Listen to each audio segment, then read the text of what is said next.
मुख्यमंत्री साहेबांच्या शुभ हस्ते आपण कोल्हापूर महानगरपालिकेच्या वतीने विविध विकास कामांच्या प्रकल्पाचं भूमिपूजन करतोय।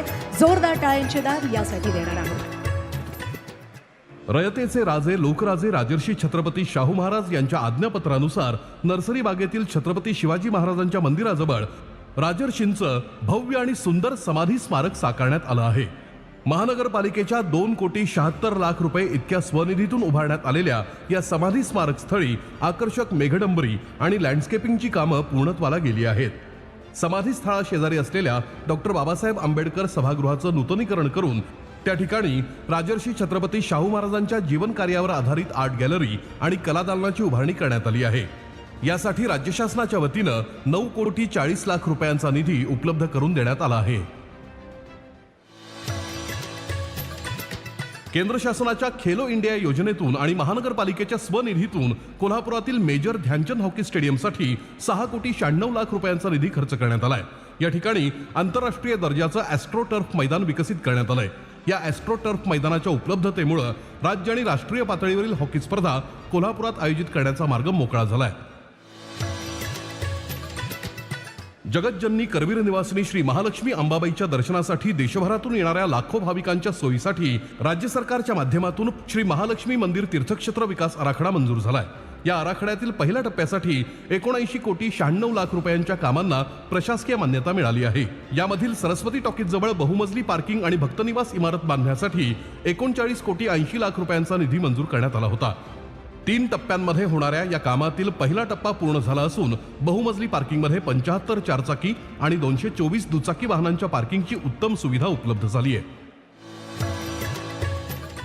कोल्हापूर शहरात येणाऱ्या वाहनांची वाढती संख्या आणि वाहतूक कोंडी टाळण्यासाठी राज्य शासनाने दिलेल्या 4,50,00,000 रुपयांच्या निधीतून स्टेशन रोडवरील गोकुळ हॉटेलजवळ अत्याधुनिक मल्टीलेव्हल ऑटोमेटेड मेकॅनिकल पार्किंग प्रकल्प उभारण्यात आलाय। विक्रमी कालावधीत पूर्णत्वाला गेलेल्या या प्रकल्पात एकाच वेळी 38 चारचाकी वाहनांच्या पार्किंगची क्षमता उपलब्ध झाली आहे।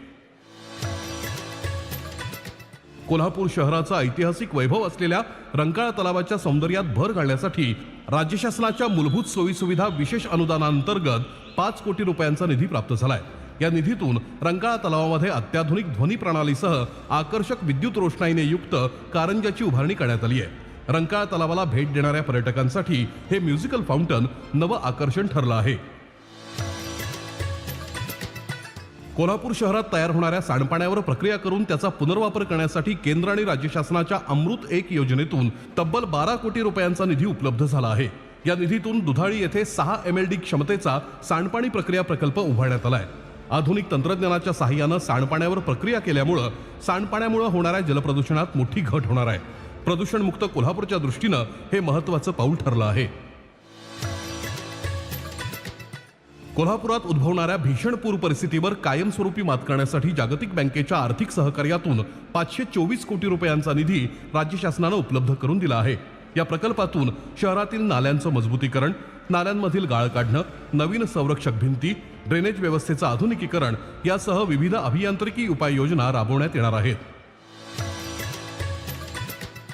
1915 साली राजर्षी छत्रपती शाहू महाराजांनी कोल्हापुरातील कलाकार आणि कला रसिकांसाठी पॅलेस थिएटरची उभारणी केली। कालांतरानं या थिएटरचं नामकरण संगीत सूर्य केशवराव भोसले नाट्यगृह असं करण्यात आलं। कला पंढरी कोल्हापूरची ओळख असलेलं संगीत सूर्य केशवराव भोसले नाट्यगृह 2 वर्षापूर्वी लागलेल्या आगीत भस्मसात झालं। मराठी रंगभूमीचा सुवर्ण काळ अनुभवलेल्या या संगीत सूर्य केशवराव भोसले नाट्यगृहाच्या पुनर्बांधणीसाठी राज्य शासनानं तब्बल 25 कोटी रुपयाहून अधिक निधी उपलब्ध करून दिला। या निधीतून केशवराव भोसले नाट्यगृह पूर्वीच्या दिमाखात नव्यानं उभारण्यात आलं आहे। सुसज्ज रंगमंच, प्रशस्त आणि आरामदायक आसन व्यवस्था, अत्याधुनिक लाईट आणि साऊंड व्यवस्था यांनी संगीत सूर्य केशवराव भोसले नाट्यगृह सजलं आहे। कोल्हापूर शहरातील या विविध प्रकल्पांचं लोकार्पण आणि शुभारंभ महाराष्ट्र राज्याचे लाडके मुख्यमंत्री देवेंद्रजी फडणवीस, उपमुख्यमंत्री एकनाथ शिंदे, उपमुख्यमंत्री श्रीमती सुनेत्राताई पवार यांच्यासह अन्य मान्यवरांच्या हस्ते होताना आम्हाला विशेष आनंद होत आहे। या सगळ्या विकास कामांसाठी एकदा जोरदार टाळ्यांची दाद आपण इथे